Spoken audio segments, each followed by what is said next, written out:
Imagine this. Your son has been missing for days. You've called his friends, his girlfriend, anyone he might be with. You've called the cops. Nothing. You go to his room. You see his shoes by the door. You think maybe he came back late. Go to the basement. There's a plastic bucket. You think it's laundry until you lift the lid. Inside is a severed head. The face is familiar. The eyes are empty sockets staring sightlessly into nothing. That was the world Taylor Schabusiness woke up to that February morning in 2022. Except what she saw in that bucket wasn't a nightmare. It was reality. And soon, the police would realize it was only the beginning of their nightmare, too. Officers found Shad's body parts throughout the house, all carefully dismembered, almost surgical in their precision. And they quickly learned he'd been dead for at least 2 days. But the question was how and why?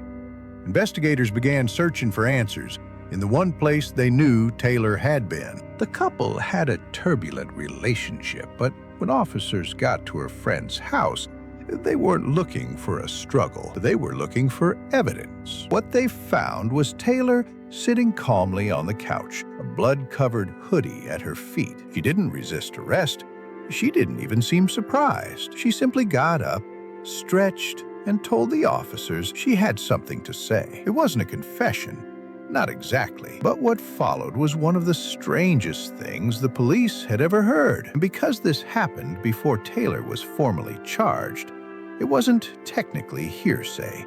She could use it against her in court. So officers pressed record and listened as Taylor described in detail how she killed Shad, how she strangled him, how he begged her to stop, how she watched him die. Then all. And they has never cried, changes Leston. She told them she cut up his body because she didn't want to waste the nice mattress they had just bought. When the officers left the room, they exchanged uneasy glances. This wasn't just a crime. It was a descent into madness. As Taylor spoke, the picture became clear. And as it did, one thing became terrifyingly obvious. This case was far from over. Before the headlines, before the mugshot that shocked the nation, Taylor Schabusiness was just a girl, a daughter, a student, a mother. She had friends, she had dreams, she had a life. But buried beneath all of that was something darker, something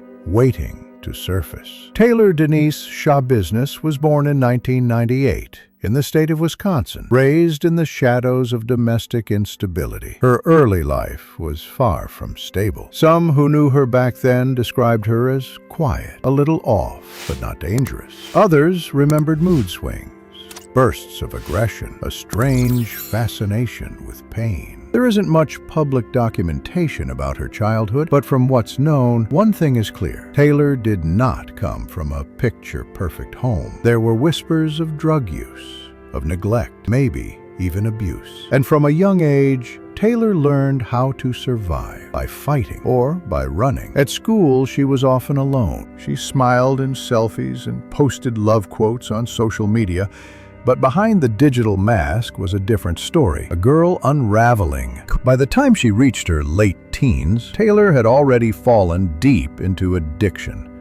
Methamphetamines, THC wax, psychedelics, pills. She wasn't just using, she was surviving on them. The high numbed her pain, the chaos kept her moving. Police records began to pile up, assault charges, drug possession, domestic disturbances, probation violations. But time and again, she slipped through the cracks. Courtrooms saw her as troubled, but fixable. The system saw her as small-scale, low risk. But those closest to her began to see a shift. A former friend said she was the type who could smile at you and then flip, just like that. Another said something always felt off, like she wasn't fully in the room. Taylor lived a double life. On one side, she had a young son, a partner, moments where she tried to get clean. On the other, she surrounded herself with drugs, violence, and disturbing fantasies. And the lines between those two lives were getting harder to separate. Then came the obsession. Taylor developed a fascination with control. with dominance, with death. She talked casually about hurting people, joked about it even. Most chalked it up to drug-induced rambling. No one thought she meant it, but they were wrong. Her online activity would later reveal a growing darkness. Search histories full of serial killer documentaries, graphic porn, torture clips. She wasn't just curious, she was studying. She searched names like Jeffrey Dahmer, Ed Gein, Richard Ramirez, not as cautionary tales, but as inspiration. In 2021, she saw a therapist. Briefly, the therapist noted antisocial traits, emotional detachment, an absence of guilt. But there was no formal diagnosis. She stopped going. She missed court dates, skipped rehab. And the system? It let her disappear. But Taylor didn't vanish. She was spiraling, and no one stepped in to stop her. Not her family, not her friends, not the courts. No one. And when she did finally make national headlines, it wasn't for a failed drug test. It wasn't for petty crime. It was for a murder so graphic, so disturbing, that even seasoned detectives had to step away from the crime scene. And it all started with a man who loved her. Shad Thyrion, 24 years old, kind, quiet, trying to find his footing in a messy life. He thought Taylor was broken. He never imagined she was dangerous.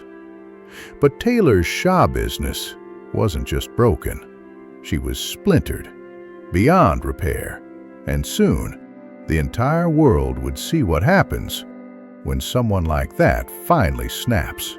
It was a cold Wednesday night, February 22, 2022, in Green Bay, Wisconsin. For most people, it was just another night.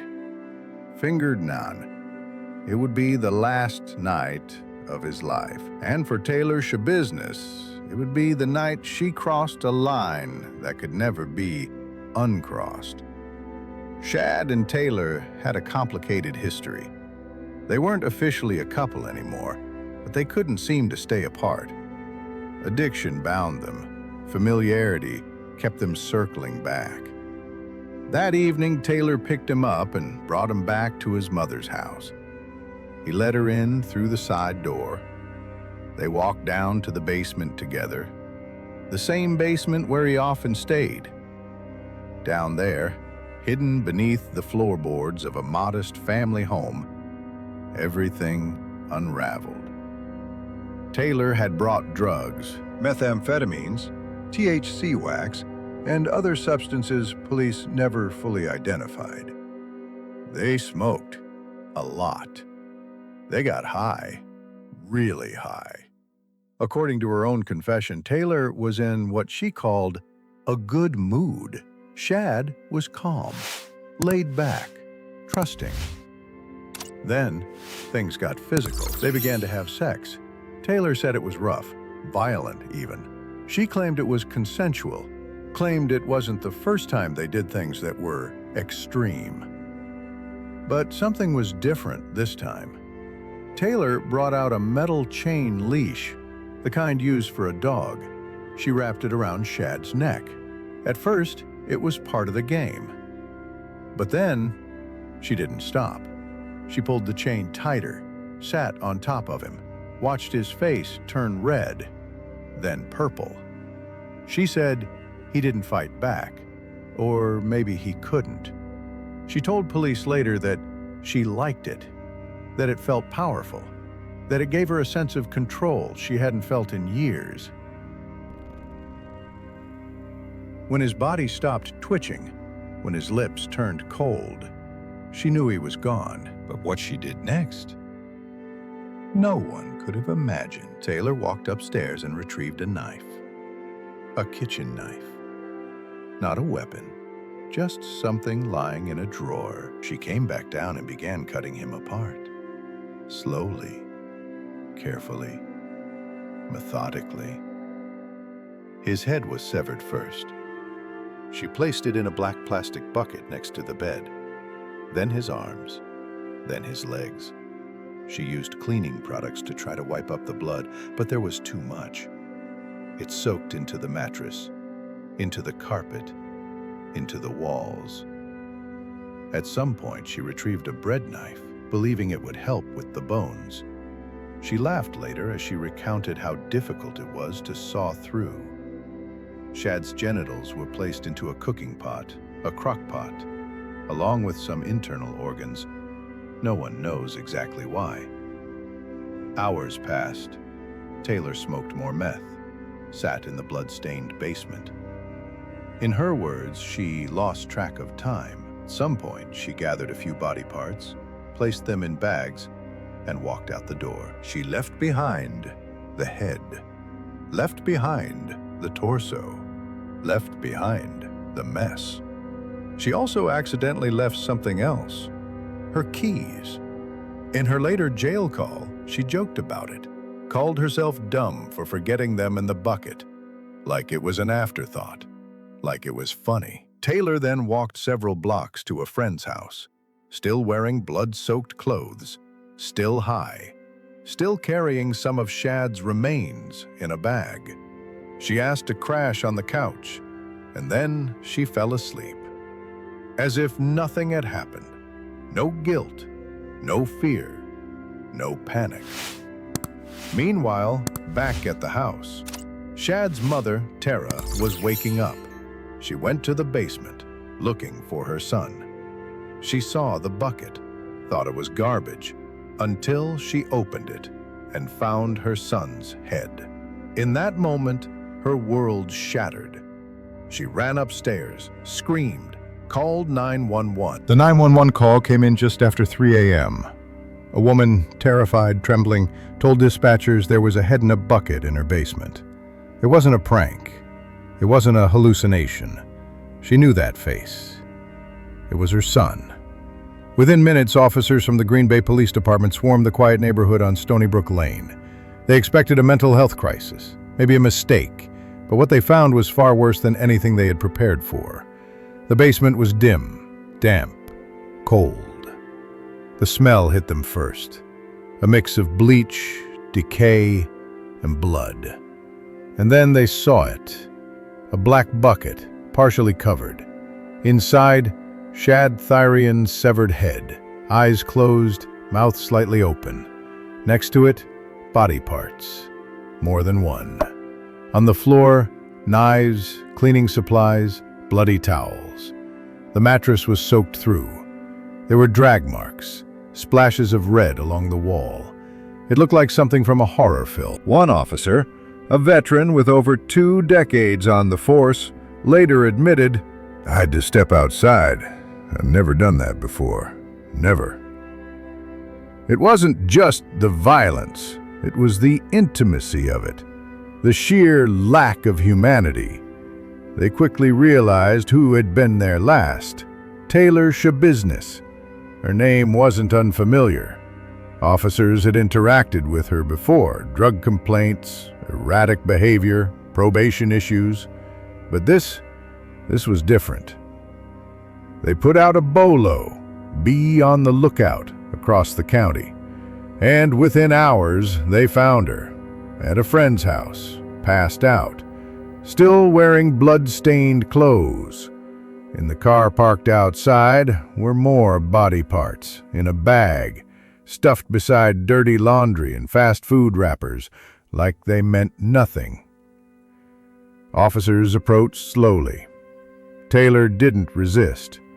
She looked up and smiled. As they cuffed her, she made a strange remark. "You're gonna have fun trying to find all the organs." No panic, no remorse, just amusement. At the station, she waived her rights almost immediately, began talking, laughing, rambling. In her interview, Taylor admitted to everything, not just the killing, the dismemberment too. She spoke like she was describing a movie she watched, detached, casual, with occasional giggles. When asked why she did it, she said, "Because I liked it." Then added, "I didn't mean to kill him, but I enjoyed choking him." When detectives asked if she felt bad, her answer was quick, "No, should I?" By dawn, investigators had taped off the entire home. A crime lab van was parked outside. Neighbors watched from behind curtains, confused and horrified. Rumors spread like wildfire. Was it drugs, a gang hit, satanic ritual? But the truth was simpler and far more disturbing.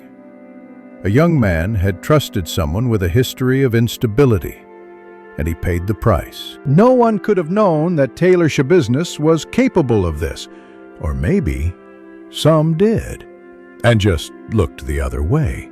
Shad's remains were eventually recovered, most of them. Some were never found. Police believe they were discarded in dumpsters, scattered across the city, lost forever. What was left of him was delivered to his family in sealed bags, labeled, numbered, as if he were evidence, not someone's son. The autopsy revealed deep bruising around the neck, internal trauma, and chillingly, signs that he may have been alive during parts of the dismemberment. The truth was almost too awful to face, but his family had no choice. The woman they once welcomed into their home had turned it into a slaughterhouse. After her arrest, Taylor Schabusiness didn't hide, she didn't beg, she didn't cry, she spoke. And what she revealed was not just a confession, it was a descent into the psyche of someone completely unmoored from reality. In her first police interview, Taylor was relaxed, too relaxed. She leaned back in the chair, made jokes, smiled. When asked about Shad, she said he wasn't the only guy she'd been with that week. She giggled when talking about his body. She bragged about playing with his head, literally. To detectives, it felt like a game, like she was enjoying the attention, as if this was her moment. When they asked why she didn't stop, Taylor paused and said, "Because I liked it. I was already this far, might as well go all the way." She described the killing as passionate, said she blacked out from the high and woke up next to a corpse she no longer feared. She strangled Shad with a chain, one she said they had used for sex play before, but this time she didn't let go. Even when he tried to push her off, even when he started convulsing, even when his lips turned blue. Forensic psychologists would later analyze the footage of her interview. They noted several disturbing traits: narcissism, emotional detachment, blunted affect, and a total lack of remorse. When shown photos of the crime scene, she didn't flinch. She asked for snacks. She even requested her vape. But what makes a killer like this? Where does cruelty like this come from? Some blame addiction, others point to her past, trauma, abuse, neglect. But the deeper you look, the more complicated it becomes. Taylor's internet history was a minefield. Obsession with violence, BDSM chat rooms, searches for real-life cannibal killers. In messages to friends, she once wrote, "Sometimes I just want to rip someone apart. See what it feels like." At the time, they thought she was high, joking. Now, those words feel like prophecy. In jail, Taylor continued her erratic behavior. She attacked guards, faked seizures, licked windows. One incident involved her smearing her own feces across the walls of her cell. Another time, she was found dancing, alone, eyes wide, laughing to herself. Court-ordered psychiatric evaluations were performed. One doctor described her as a volatile mix of trauma, drug psychosis, and antisocial tendencies. But surprisingly, she was found fit to stand trial. Why? Because despite her disturbing behavior, Taylor Schabusiness knew what she did. She could recall the timeline. She understood the consequences. She just didn't care. During court appearances, she smirked at cameras, rolled her eyes at the judge. Once, she even attacked her own attorney, lunging at him in front of stunned deputies. She was restrained, dragged from the courtroom, screaming. But the damage was done. The public watched in horror and fascination. Who was this woman, this monster in handcuffs? Some called her evil. Others called her broken. But the truth is more terrifying than either. Taylor Schabusiness was a void, not a victim of circumstance, but a willing architect of destruction. She once told investigators, "I don't think I belong in this world anymore." And for once, everyone agreed. Lost in the horror of Taylor Schabusiness is the name most people forget. Shad Thyrion, 24 years old, a son, a brother, a friend, a quiet soul in a chaotic world. He loved music, drawing. He had a shy smile and a soft voice, the kind of person who didn't demand attention, but always offered kindness. Yes, Shad struggled too. Addiction was a part of his story, just like Taylor's, but unlike her, he was trying to heal. Friends said he had been clean, working on himself, trying to rebuild, trying to believe there was still time to live a good life. He wasn't perfect, but he was present. And above all, he trusted people. Maybe too much. Taylor was someone he thought he could help, someone he believed was damaged, not dangerous. What he didn't know was that the person he invited into his life would be the one to end it. After the murder, the media turned Shad into a footnote. But to his family, he was everything. His mother, Tara, would later say, "No mother should ever find her child that way. No one should go through this." She had gone looking for him that night, walked into the basement, found the bucket, and her world ended. The grief was impossible to measure, raw, violent, unrelenting. His father could barely speak in court. His grandmother trembled at the mention of his name. His friends wore his face on t-shirts, trying to hold on to the parts of him they could still remember. Not the crime, not the scene, but the boy they knew. The artist, the music lover, the friend who made you feel safe in a world that often isn't. In the end, Shad's story was stolen from him, erased by the horror that followed. But for those who loved him, he was more than a victim. He was a light that trusted the wrong person and was extinguished far too soon. Taylor Schabusiness didn't deny what she had done, but her trial was never about if, it was about why. The courtroom felt less like a place of justice and more like a psychological horror show. She sat there, expressionless, not ashamed, not remorseful, just blank.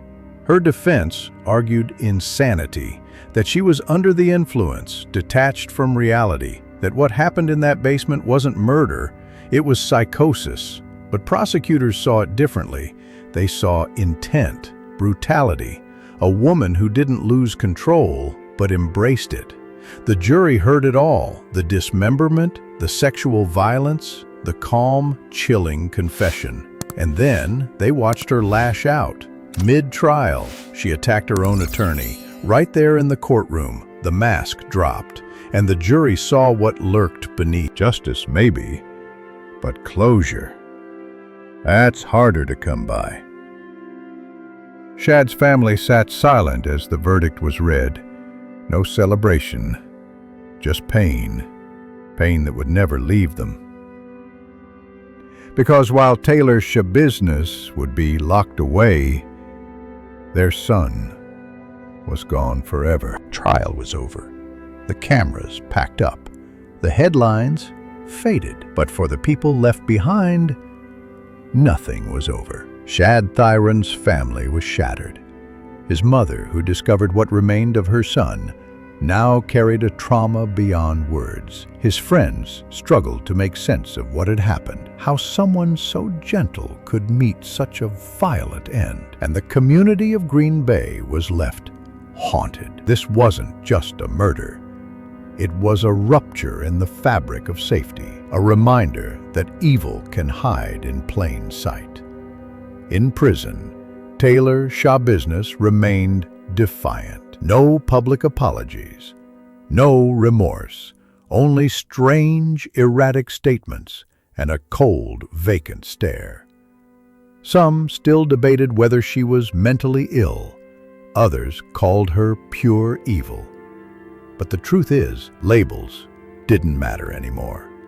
What mattered was the damage and the silence that followed it. True crime is often consumed like entertainment.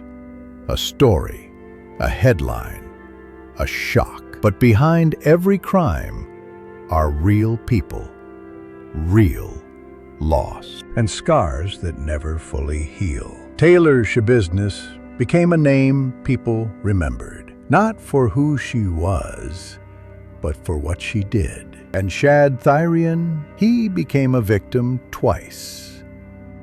First of the violence, then of the silence that swallowed his name while hers echoed.